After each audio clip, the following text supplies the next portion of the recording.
Crazy, bro. It's official. Alejandro Garnacho has finally been announced as a Chelsea player, and his jersey number has shocked everyone. Not 7, not 10, but 49. Huh? Why 49? Turns out it's a special number for Garnacho. He also wore this number at United before moving to 17.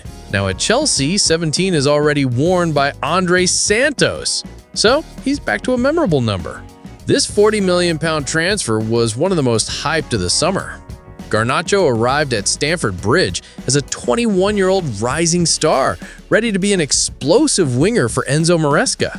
Fans immediately went wild on social media, some excited, others cynical about such a big number. Personally, I think if Garnacho hits it big right away, number 49 could become iconic at Chelsea. But if it flops, it could be the subject of ridicule. So what do you think, bro? Will number 49 become a new icon, or will it become a burden for Garnacho? Crazy, bro. Chelsea fans are really hot out of the collar over Leny Yamo. So the story goes, the Blues were chasing Fermin Lopez at the transfer deadline. Unfortunately, Barcelona rejected the offer. Afterward, Yamo made a savage joke about Chelsea. He said, "We were just joking with Fermin about moving to England, but he's happy at Barca. No one wants to leave."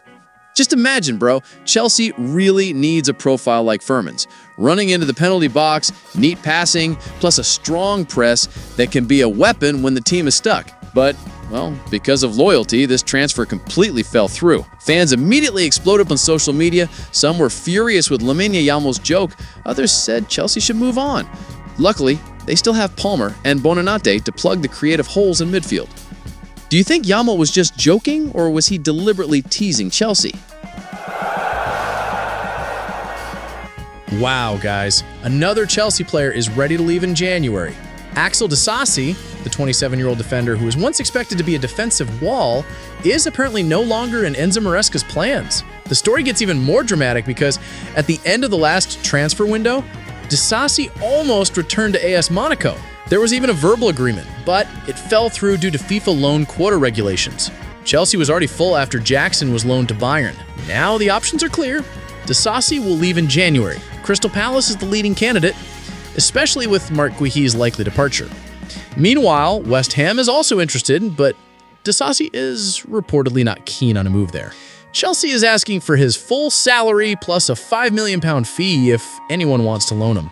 So it's just a matter of waiting to see who's willing to pay. Do you think Disasi is a good fit for Palace or West Ham? Crazy, bro. Facundo Buonanotte's first interview with Chelsea went viral. Imagine, he just joined on deadline day, and he was already shouting enthusiastically, "This is a big step in my career. I'm really happy here, ready to give my best, especially to be able to play in the Champions League," he said confidently. But 2 days later, Buonanotte wasn't even included in the Champions League group stage squad. Fans were immediately shocked. How could a player who said he wanted to make his UCL debut be left out of the list? After all, last season at Leicester, he scored 6 goals and 3 assists, despite their relegation. That's proof of his quality. Chelsea clearly saw his potential, which is why they immediately hijacked his transfer from Leeds. In my opinion, this is more about roster strategy, as Buonanotte's chance of playing in the UCL knockout stage is still open this coming February. But still, it feels like a prank from the universe to fans. Do you think Buonanotte will become a star at Chelsea, or is it just a passing loan? Crazy, bro. Hot news from Stamford Bridge. Chelsea is seriously considering a crazy option, terminating Raheem Sterling's contract prematurely, even though his contract is still valid. Due to his poor performance and exorbitant £300,000 per week salary, the Blues can't take it anymore. Sterling arrived from Man City in 2022 for £47.5 million, but he's been a complete failure. Last season, he was loaned to Arsenal, but the result? Just 1 goal in 28 games. Terrible. Fulham were briefly interested, but quickly backed out due to his persistently high salary demands. Now Chelsea are thinking, It's better to pay 10 to 20 million in compensation to terminate his contract rather than wasting his free agent slot money every week. If he does become a free agent, Sterling could look for a new club, maybe in Turkey, Portugal, or even Saudi Arabia. My opinion is this could be a decisive move, but it also makes Chelsea feel like they're wasting money. Do you think Sterling still deserves a second chance, or is it better to just pull out so he doesn't cause trouble for the team? Crazy, bro. It's finally officially announced. Chelsea just released their squad list for this season's Champions League group stage, and it's already got fans excited. Let's start with the goalkeepers. Between the sticks are Robert Sanchez and Philip Jorgensen, two names ready to be the Blues' last line of defense. Moving on to the back line, it's so strong, bro. There's Tosin Adarabioyo, Benoit Badiashile, Trevoh Chalobah, Levi Colwill, Mark Cucurella, Wesley Fofana, Malo Gusto, Jorel Hato, and Captain Reece James. Wow, the backline is like a concrete wall. Moving into the midfield, wow, this is a deadly combination. There's Moises Caicedo, Dario Isugo, Enzo Fernandez, and Andre Santos. These names are ready to dominate the game from the middle of the pitch.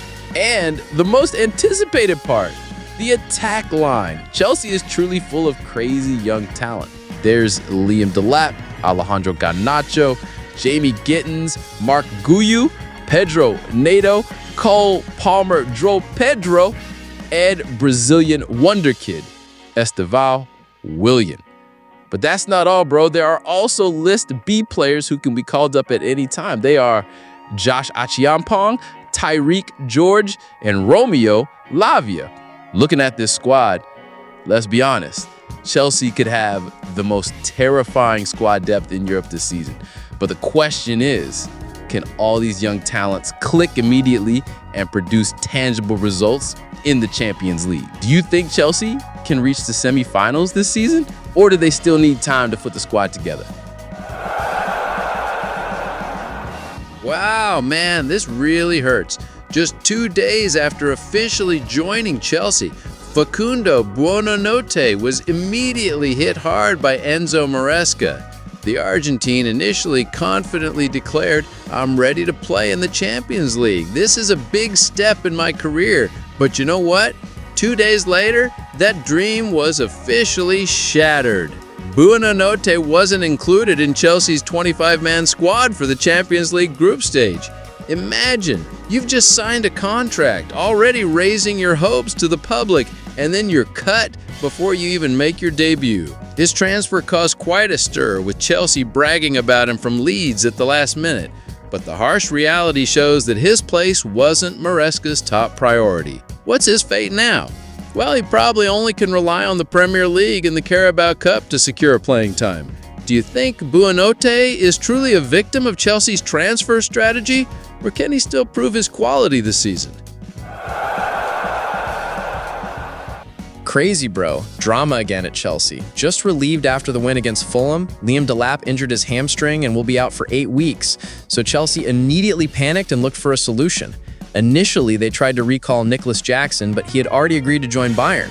Then, Mark Guiu was hastily recalled from Sunderland, even though he only played 13 minutes there.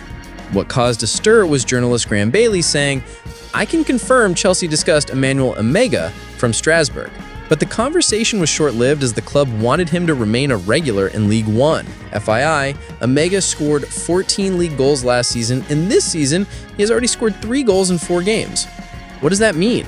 Chelsea will likely only seriously consider bringing him in next season. For now, the burden is on João Pedro, who has become increasingly vital since Palmer's injury. The question is, will Maresca keep Pedro at number 10 or make him the main striker? Wow, bro, it's finally official. Ben Chilwell has said goodbye to Chelsea after 5 storied years at Stamford Bridge. From his arrival in 2020 to lifting the Champions League trophy in 2021, Chilwell will always be remembered by Blues fans. Unfortunately, his Chelsea career has been plagued by injuries, and he hasn't been part of Enzo Maresca's plans. Last season, he was loaned to Crystal Palace, and now he's officially leaving for Strasbourg on a 2-year contract. What made this moment even more emotional was Chilwell's touching farewell message on Instagram. And you know who immediately responded? Mason Mount. Yes, his friend from Cobham gave him his full support, along with Tammy Abraham, Reece James, and Billy Gilmore. Fans immediately flocked to the comment section, truly feeling like a mini Chelsea family reunion. Bro, let's be honest, losing Chilwell is deeply felt, especially for fans who remember his deadly partnership with Reece James during the Tuchel era. But now it's time to move on. Chelsea still have Cucurella and Hott at left back. So, do you think Chilwell will successfully revive his career in France, or will it fade further?